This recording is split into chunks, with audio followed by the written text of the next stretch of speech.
الحمد لله رب العالمين الصلاة والسلام على خاتم النبيين وعلى آله وصحبه أجمعين أما بعد فأعوذ بالله من الشيطان الرجيم بسم الله الرحمن الرحيم قال الله تعالى في سورة هود وَكُلًّا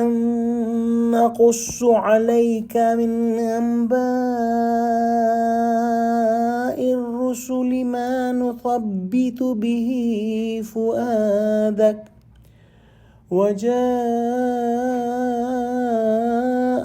فِي هَٰذِهِ الْحَقُّ وَمَوْعِظَةٌ وَذِكْرَىٰ لِلْمُؤْمِنِينَ۔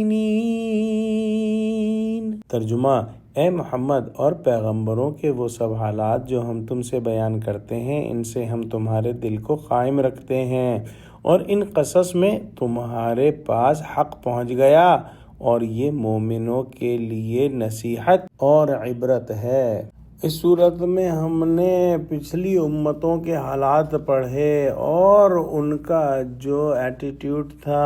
ان کا جو طرز عمل تھا وہ بھی پڑھا کہ کس طرح سے انہوں نے رسولوں کو جھٹلایا، اور ان کا انجام بھی پڑھا کہ کس طرح سے وہ اللہ کے عذاب میں پکڑے گئے۔ لہٰذا یہ تمام جو انباء و رسول کے قصص مذکور ہوئے ہیں، اب آخر میں سورت کے اوپر ان قصص کی بعض حکمتوں پر اللہ سبحانہ و تعالیٰ تنبیہ فرماتے ہیں، یعنی گزشتہ اقوام اور رسول کے واقعات سن کر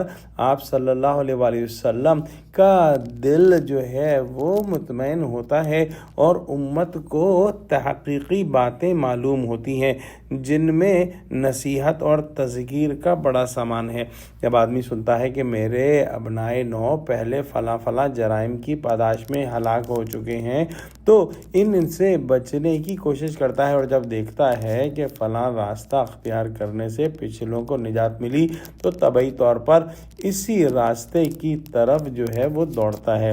فی الحقیقت قرآن کریم میں جو قصوں کا حصہ ہے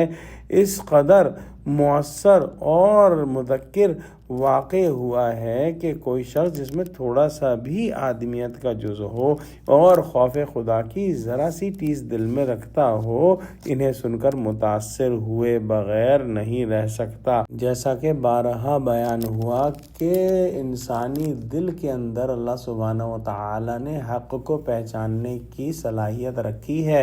اور یہ صلاحیت اس وقت تک باقی رہتی ہے جب تک انسان مسلسل اس صلاحیت کو اپنے دل کے اندر دباتا نہ رہے کہ جب بھی دل نے کسی حق بات کی شہادت دی اس نے اس کو کچل دیا اور اس پر عمل نہیں کیا۔ اگر ایسا کرتا رہتا ہے تو پھر دل کی حق والی شہادت مردہ ہو جاتی ہے، اور پھر وہ حق دیکھ کر بھی حق کی طرف نہیں لپکتا۔ لیکن جس دل کے اندر حق کی طلب اور حق کی پہچان زندہ ہو، اگر وہ ان قصوں کو پڑھے گا، ان آیات کو پڑھے گا، تو لازماً وہ اللہ سبحانہ و تعالیٰ کی طرف متوجہ ہوگا اور اپنے آپ کو سنوارنے کی فکر میں لگے گا۔ لہٰذا یہ جو قصص ہیں یہ مومنوں کے حق میں نصیحت ہیں اور یہ مومنوں کے حق میں عبرت ہیں۔ واللہ اعلم۔ دعا کرتے ہیں کہ اللہ سبحانہ و تعالی ہم کو قرآن کا فہم عطا فرما، ہم کو سچوں سے جوڑے اور ہم کو اس قابل بنا دے کہ ہم قرآنی آیات کو پڑھ کر